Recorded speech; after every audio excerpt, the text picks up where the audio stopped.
The river stopped flowing the day it became afraid of where it might end. At first, no one noticed. The water still shimmered under the sun. It still made soft sounds against the rocks. It still looked alive. But it wasn't moving.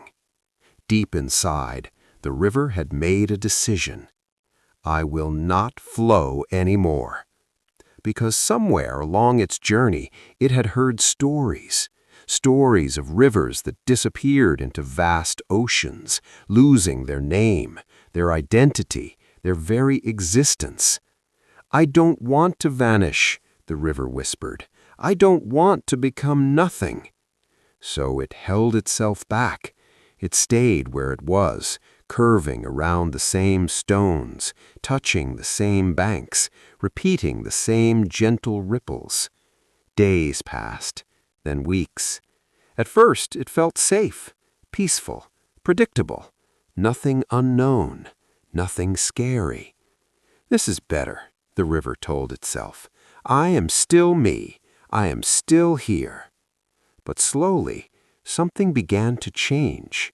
The water lost its clarity. The once sparkling surface grew dull. What used to feel fresh started to feel heavy. The fish that once danced within it began to disappear. The plants along its edge started to dry. The river felt it. Something was wrong. But still, it refused to move. "Flowing is dangerous," it said. "Staying is safe." More time passed, and the river began to rot. The water turned still, thick, lifeless. It no longer reflected the sky. It no longer sang. It had become a silent, stagnant pool. One evening, as the sun slowly faded, a small drop of rain fell into the river, then another and another. The river barely noticed until one drop spoke. "Why aren't you moving?" the drop asked. The river replied, tired and weak, "I'm protecting myself." "From what?" "From disappearing, from losing who I am." The drop stayed quiet for a moment. Then it said softly, "Do you know what happens to water that doesn't flow?" The river didn't answer. "It dies," the drop said. Silence. The river trembled. "I didn't want to die. I just didn't want to lose myself." The drop responded, "You think the ocean destroys you, but it doesn't. It expands you." The river had never thought of it that way. All this time, it had been afraid of becoming nothing, while slowly turning into exactly that. The next morning, something shifted. Not outside, inside. The river felt a pull again, a quiet, gentle force inviting it forward. It hesitated. Fear returned instantly. "What if I disappear? What if I'm not the same?"